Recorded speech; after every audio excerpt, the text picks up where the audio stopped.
कथक जो कभी राज दरबार तक ही सीमित था, उसे आज के समय में शायद हर कोई जानता है। पंडित बिरजू महाराज से लेकर शोभना नारायण और कुमारी कमला तमाम ऐसे भारत के कथक डांसर्स हुए हैं जिनका नाम शायद आप नहीं भूल सकते। लेकिन आज हम आपको कुछ एक ऐसी ही शख्सियत से मिलवाने जा रहे हैं जो मुस्लिम समाज से ताल्लुक रखती हैं। लेकिन सबसे खास बात ये है उनके बारे में कि वो कथक मुस्लिम समाज से ताल्लुक रखने के बावजूद वो कथक करती हैं। स्वागत है रानी खानम आपका टीवी 9 डिजिटल पर। सबसे पहले तो हम जानना चाहेंगे कि इसकी शुरुआत कैसे हुई? आप मेरे सफ़र के बारे में जानना चाहेंगे या सूफ़ी कलाम मैं करती हूँ उसके बारे में जानना सबसे चाहेंगे? पहले तो आप अपने सफ़र के बारे में बताएँ क्योंकि आप बिहार के गोपालगंज ज़िले से आते हैं और एक मुस्लिम परिवार में आपका जन्म हुआ। तो कैसे इसकी शुरुआत हुई? मेरा अपना मानना है कि हर जो शख़्स है अपने साथ कुछ लेकर आर्टिस्ट ख़ासकर डेस्टिनी लेकर आता है और मेरा ख़्याल है मेरा जन्म ही एज़ एन आर्टिस्ट के बतौर हुआ है। उसकी वजह ये है कि अगर आप मैं पलट के पीछे देखती हूँ तो मैं पाती हूँ कि ऐसी कोई चीज़ नहीं थी जो मैं यहाँ पे आके खड़ी होती।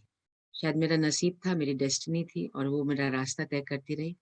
गुरु की असीम कृपा, माँ-बाप का सहयोग और उनकी कृपा से, खुदा के रहमत करम से, जो सोचती गई चीज़ें अपने आप मिलती गई। मुश्किल बहुत रही, आसान रहा नहीं रहा। बिहार में जन्मी और वहाँ पे ही मैं 6 साल तक रही और वहाँ से थोड़ा नृत्य संगीत सीखा, फिर दिल्ली आना हुआ।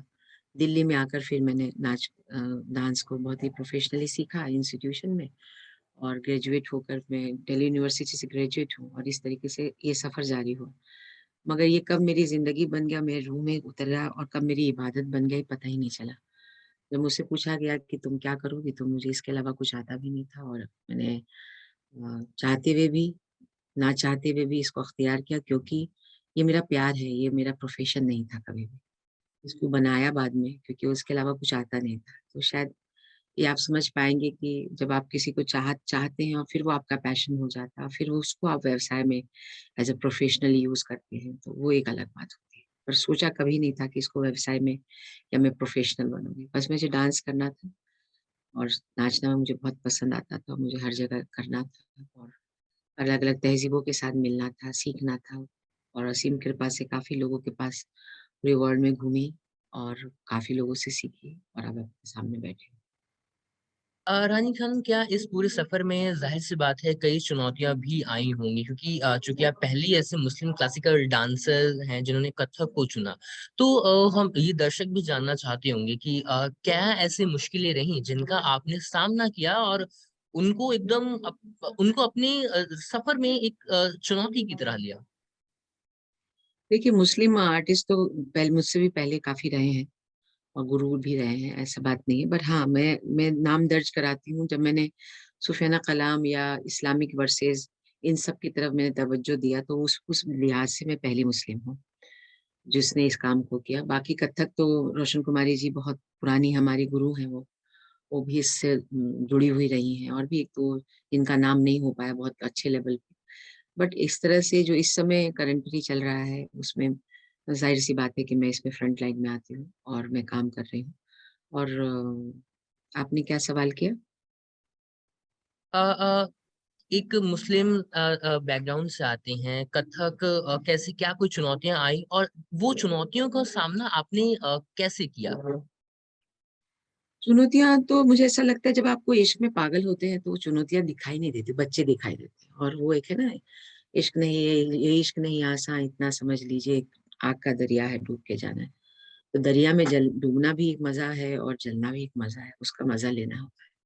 और जब आपको किसी से इश्क हो जाता है तो ये आप थोड़ी देखते हैं कि वो मुझे मिलेगा कि नहीं मिलेगा, बस आप उस तरफ बढ़ जाते हैं, उस तरफ खींचे चले जाते हैं, बगैर ये सोचे हुए कि माइनस होगा कि प्लस होगा। तो ये जो कूदना है खाली जगह में, वो एक जज़्बा वाली बात है और अक्सर ये खुदाई जो होती है, अंधेरे में कूदना में बड़ी ताकत होनी चाहिए और ये हमेशा सफल भी रहते हैं। तो एक तो ये बात है, दूसरी बात है जो आपका सवाल है बड़ा एक बेस का सवाल है। मुस्लिम कम्युनिटी में डांस कभी भी नहीं रहा, ये तो बात सच है, वो भी इंडिया में। तो बाकी जगह का तो पता नहीं बट ये है कि हाँ, बहुत समाज में रहा और कम्युनिटी के अंदर मुझे एक्सेप्ट नहीं किया गया। उनको लगा ये क्या नाच-गाना है, शादी-ब्याह नहीं होगा और आगे कैसे करियर बनेगा और सब कुछ। मैं जब रियाज़ करती तब भी मैं तबले को छुपा देती थी क्योंकि मौलाना आते थे, कुरान पढ़ना होता था। सुबह के वक़्त रियाज़ करती थी तो कपड़े बाँध लेती थी घूँघ पे ताकि आवाज़ बाहर ना जाए। फ़जर की नमाज़ में जो लोग जा रहे हैं, उनको मेरी रियाज़ का पता ना चले और रियाज़ तो करना था, बगैर रियाज़ के तो नहीं हो सकता। फिर कम्युनिटी के अंदर आपकी तरफ एक बड़ा ही बेज़ार सा चेहरा देना, निगाह देना और बिल्कुल ही अनदेखा कर देना या बहुत ही आपको बड़ी ख़ास नज़रों से ढूँढना और काफ़ी सहा है। और ज़िंदगी को कैसे तय किया जाए, वो सारी चीज़ें बड़ी चैलेंजिंग एक आम ज़िंदगी में तो नहीं उतर सकता था। पर ये है कि फिर कुछ देना पड़ता है, तो कुछ लेना पड़ता है और ज़्यादातर ये है कि बगैर खोए कुछ मिलेगा नहीं। पर वो है कि धुन होता है, जब आदमी धुन में रहता है, तो समझ में नहीं आता कि दर्द कहाँ है, तकलीफ़ कहाँ है, भूखा है कि प्यासा है। वो एक अलग ही कैफ़ियत में रहता है और फिर वो जो कैफ़ियत की जो एनर्जी है यानी सोल फूड, वो अपने आप ऊपर वाला भी तय करता है। तो कॉस्मोस जो है आपके साथ हमेशा रहता है। आप जैसे एनर्जी लेवल में रहेंगे, वो आपको हमेशा सपोर्ट तो आपकी कन्विक्शन पावर बहुत स्ट्रांग होनी चाहिए और आपको बिलीविंग मेरे बिलीव में कभी ना है ही नहीं। मैं तो कभी समझती भी नहीं हूँ कि ना है। मेरे डिक्शनरी में ना कभी नहीं है। मुझे अगर लेना है तो हाँ है, बिलीव है मेरा, हाँ है। उसमें कोई ज़िद नहीं है, विश्वास है और सब्र है। जब मेरे विश्वास में बहुत सब्र है और बहुत नेचुरल है तो चीज़ें आ जाती हैं, आपकी तरफ गिरती हैं, हमेशा से। ये एक बड़ी केमिस्ट्री है बॉडी की, एक कॉस्मोस की केमिस्ट्री होती है जो आपकी नेगेटिव और पॉजिटिव को इम्बाइब करती हैं और आगे पीछे फेंकती हैं। वो सिर्फ़ आपके अपने सोच से है, वो है। क्या रानी खानम अभी समय में आपने क्या बदलाव देखा है? सबसे ज़रूरी बात कि परिवार वालों से आपको कितना सपोर्ट मिला है? देखिए मेरे परिवार से इतना ही सपोर्ट मिला कि मुझे उन्होंने रोका नहीं, इससे बड़ी सपोर्ट क्या हो सकती है। वो ज़माने में जब आप हिजाब पहन के घूमते हैं कॉलेज में या स्कूल जाते हैं 14 साल, 15 साल में, आपको नाच की इजाज़त दी जाए ये कह के कि अब आगे आपके आपका आपका सफ़र है और आपको तय करना है। पर एक तरह से वो आपको सपोर्ट भी तो कर रहे हैं। आपके काम को नहीं रोका, सराहा, लोगों ने प्यार दिया तो हाँ, इज़्ज़त दी। तो परिवार वालों का हमेशा से अच्छा सपोर्ट और उनकी दुआएँ हमेशा साथ में हैं। इस मामले में मैं लकी हूँ। आपने अपने नृत्य के ज़रिए कई सामाजिक मुद्दे उठाए हैं, चाहे वो एचआईवी एड्स का हो या महिला सशक्तिकरण का हो। कौन-कौन से ये कैसे ख़्याल कैसे आया कि मैं अपने नृत्य के ज़रिए लोगों को और जागरूक कर सकती हूँ? काफ़ी सारे तमाम ऐसे मुद्दे हैं, दर्शक ये जानना चाहेंगे कि किन-किन चीज़ों को आपने समाज को जागरूक करने के लिए अपने डांस के ज़रिए, कथक के ज़रिए उठाया है? बहुत अच्छा सवाल है आपका। जो संगीत नृत्य भारतीय संगीत नृत्य का जो रूप है, वो साधना का रूप है और साधना में भी नृत्य को सेकंड लास्ट योगिक मुद्रा कहते हैं। जब आप नृत्य करते हैं तो आपकी जो रूह यानी बॉडी, माइंड एंड सोल एक जगह एकत्रित होती है, आनंद की प्रकाष्ठा पे पहुँचते हैं। एक सार होते हैं, एक तार होते हैं। तो ये योगा का एक रूप है और साधना का रूप क्योंकि मैं कथक सीखती हूँ तो हर आर्ट फॉर्म जो क्लासिकल आर्ट फॉर्म्स है वो साधना का रूप है। साधना में जब हम करते हैं तो सच्चे मायने से हम समझ पाते हैं कि आपका रूप क्या है, इंसान का व्यक्तित्व क्या है, वो किस पर्पज़ से है। जब आप कोई साधना सही से करते हैं और आप वो रिचुअल एक अलग है और साधना एक अलग है। तो आप सही कही हकीकत में ज़मीन पे उतरते हैं और ज़मीन पे बुनियाद चीज़ों को देखते हैं। तो ये एक चीज़ है कि आपने क्या दिया समाज में। एज़ एन ए अगर व्यक्तित्व आपका आया तो किस पर्पज़ से आया, तो ये आपकी तरफ उत्तीर्ण करता है। और जब मैंने अपने बारे में सोचा तो मुझे लगा जो मैं आर्ट फ़ॉर्म करती हूँ वो डेकोरेटिव तो बिल्कुल नहीं मेरे लिए। मेरे लिए तो एक शिद्दत है, रूहानियत है, इबादत है। और इबादत ने यही सिखाया कि आपकी इबादत से सिर्फ़ आपके लिए नहीं है, इबादत वो है जो समाज में आए, वही आपको पूरा भी करता है। जब आप ये दे के जाएँ कि कुछ दे के गए तब आप पूर्ण होते हैं। पूर्णता की राह की बढ़ने की कोशिश होती है। पूर्णता हमेशा से यही होती है कि जो भी आप काम कर रहे हो उससे जो आस-पास समाज है, जो चीज़ें हैं भी चल रही हैं, बह रही हैं, गुज़र रही हैं, वो आपको छूते हुए जाएँ, आप उनको छुएँ और एक सकारात्मक दृष्टि दें और पॉज़िटिव वाइब्स दें और एक मैसेज दें। इसी वजह से मैंने हर वो चीज़ों को देखा जो मुझे उद्वेलित करती थी, मुझे तकलीफ़ देती थी या मुझे परेशान जब वो राइट्स ऑफ वुमेन हो, डिसेबिलिटी के काम हो, दिव्यांग लोगों के काम। मैं पहली हूँ 12 साल पहले जिसने तलाक के ऊपर काम किया था। ये तो अभी हमारा कानून आया। तो उसके अंदर भी मैं मुस्लिम वुमेन को बहुत करीब से देखा है, उनकी तकलीफ़ों को देखा। मेरे पास ज़रिया मेरा आर्ट है। आपके पास आपका ज़रिया कलम है, मेरे पास आर्ट है। मैंने उसी आर्ट से उस आवाज़ को बुलंद करने की कोशिश की और बहुत सारी ऐसी बहुत बातें हैं जो सोशल वैल्यूज़ को देती हैं, क्योंकि आर्ट का मतलब पर्पस ये है, वो सेवित हो, देश के लिए, लोगों के लिए, समाज के लिए, जन चेतना का उद्गम करे, तभी वो पूर्णता के राह हो। रानी खानम, आपने कथक को सूफी कलाम या इस्लामिक वर्सेस के में कैसे स्टार्ट किया करना, और किन-किन क्या कोई इसमें भी कोई मुश्किलों का सामना करना पड़ा था आपको? जब मैं बचपन में डांस सीखती थी तो हमारे नृत्य में जो पहला चैप्टर होता है वो भजन, कीर्तन, वंदना, श्रुति इत्यादि से शुरू करता है, यानी वर्शिप से। मैं कर रही थी तो एक ज़हन में एक बार आया कि जब इबादत ही करना है तो मेरी ज़बान पे क्यों नहीं? सत्य तो एक ही है, उसके मार्ग अलग हो सकते हैं। हाँ, जो जो भगवान है, जो खुदा है, वो निराकार है। आकार से विलीन होता हुआ निराकार यानी शून्य, वही एक सार है। तो राह कुछ भी हो सकती, पहुँच तो सबको वही है। और तो फिर मैंने सोचा कि मैं अपनी ज़बान में इबादत, वहाँ पहला मेरा ये आगाज़ था और वहाँ वहाँ मैंने हम्द किया, जहाँ खुदा के 99 नाम थे। गाते हुए उसको हम्द को मैंने पूरा किया।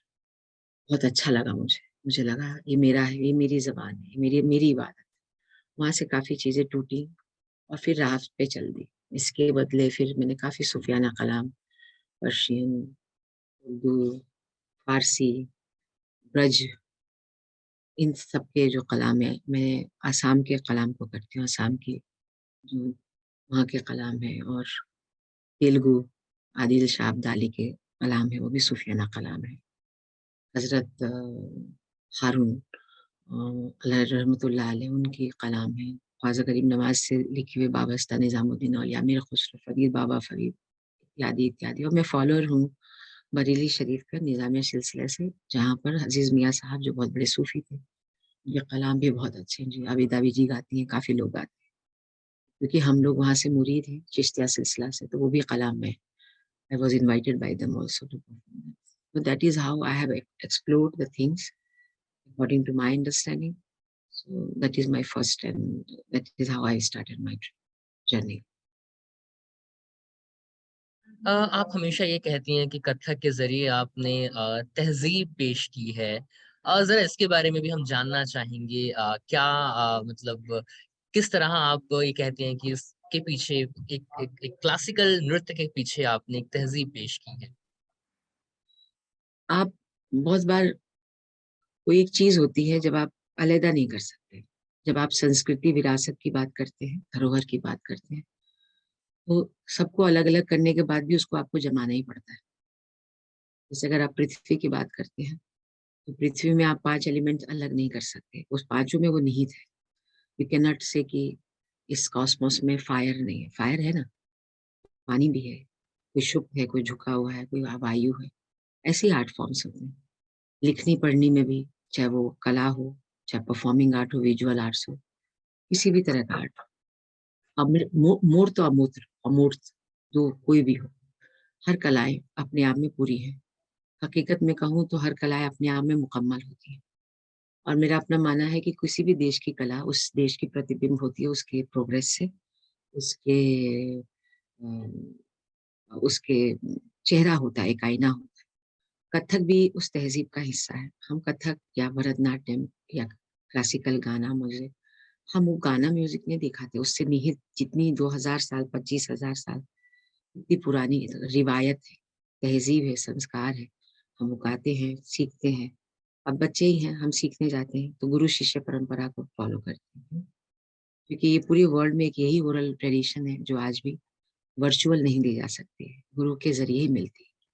तो वो जो एक ओरल है ट्रेडिशन, वो हम रिप्रेज़ेंट करते हैं। फिर जो कथक है, वो हम उसमें इस्लामिक इन्फ्लुएंस और हिंदू टेम्पल, दोनों तहज़ीबों को बराबर से बरकरार करते हैं। अगर हम हिंदू की बात करते हैं, तो हम जैसे क्लास में आते हैं, तो पैर छूना, तरीके से बात करना, आहिस्ता बोलना, तरीके से बैठना, थॉट प्रोसेस, इम्प्रोवाइज़ेशंस, साधना इत्यादि, इत्यादि के बारे में हम लोग बातें करते रहते हैं। तो हम एक बच्चों को नृत्य नहीं सिखाते, पूरी का मुकम्मल एक तहज़ीब सिखाते हैं, हिस्ट्री सिखाते हैं। How this history has evolved, किस तरीके से हमारी चीज़ें हुई हैं, किस तरीके से नहीं हुई हैं, कैसा रहा है, what is the role of the art form in the society, why we should learn art. तो ये जो एक स्ट्रीम होता है, माइंड को ब्लो किया जाता है हम बच्चों को इस तरीके से। ये भी बाहर जाओ। जी। रानी खानम, आपसे एक आखिरी सवाल पूछना चाहूँगा। कथक क्लासिकल डांस के बाद आपके निजी जीवन में क्या-क्या बदलाव आए? क्या बदलाव देखा आपने अपनी अपनी पर्सनल लाइफ में? देखिए, बदलाव तो बहुत ही ज़रूरी है हर एक के लाइफ में। अब मैं आपसे बात करूँ, बुरा ना माने तो, आपने बचपन से पढ़ाई-लिखाई की होगी, मास कम्युनिकेशन में आए, तो बदलाव आप किसी भी प्रोफ़ेशन में जाएँ, बदलाव तो आता है। बदलाव किसी प्रोफ़ेशन की वजह से नहीं होता, आपकी सोच की वजह से। आप कैसे रहते हो और आप क्या बिलीव करते हैं, कैसे लोग हैं आस-पास, उससे आपके जीवन में बदलाव आता है। जैसे कि आप जिनके साथ आपने वक़्त गुज़ारा हो, 15 साल के बाद आप उनके पास चले जाइए, तो आपको तब पता चलेगा आप में क्या बदलाव है, आप में क्या बदल गया, जो कभी-कभी आपको पता भी नहीं चलता। हमें लगता है हम जैसे बदल रहे हैं, सामने वाला भी बदल रहा है, ऐसा नहीं होता। हम जितना बदल रहे हैं, हमारी स्पीड शायद बहुत कम है, मगर सामने वाला जल्दी लेता है। तो ये जो बदलाव है, आर्ट हमेशा आपको बदलाव, परिवर्तन को आपको संवेदनशील बनाता है। आर्ट का पर्पस ही आप व्यक्ति को संवेदनशील बनाना, जो चीज़ गुज़र रही है, उसके बारे संवेदनाएँ इकट्ठे करना और उसके पीछे सोच पे ये करना कि इसके पॉज़िटिव, नेगेटिव में क्या वो आपको एक तरीके से बेटरमेंट की तरफ ले जाता है। और पर्सनल लाइफ़ भी उसी तरीके से बेटरमेंट होती है। जैसे लाइफ़ का चक्र है जैसे शुरू हुआ आदि से अंत तक फिर आदि तक। तो ये लाइफ़ का एक चक्र है जो आपके बदलाव लाता है और ज़ाहिर-सी बात है जब मैं मुस्लिम हूँ और कम्युनिटी से हूँ और अब मैंने ही इसको शुरू किया तो एक आम ज़िंदगी जो जी रही थी उससे मैं कितनी अलग हो गई तो ज़ाहिर-सी बात है कि मैं जब आर्टिस्ट बन जाती हूँ तो एक आम ज़िंदगी जो मेरे साथ रह रही है और जो मैं हूँ, उसमें काफ़ी बदलाव नज़र आता है। बहुत-बहुत शुक्रिया रानी खानम आपका टीवी 9 से जुड़ने के लिए। आप एक उम्मीद हैं उन लोगों के लिए जो वाक़ई जिनके रास्ते में चुनौतियाँ आती हैं और वो घबरा जाते हैं। मुझे लगता है कि आप किसी उस उम्मीद की किरण की तरह हैं उन लोगों के लिए। बहुत-बहुत शुक्रिया। टीवी 9 भारतवर्ष डिजिटल से जुड़ने के लिए आपका बहुत-बहुत धन्यवाद। आपका बहुत धन्यवाद Pradeep. Thank you so much. You are wonderful speaking with me.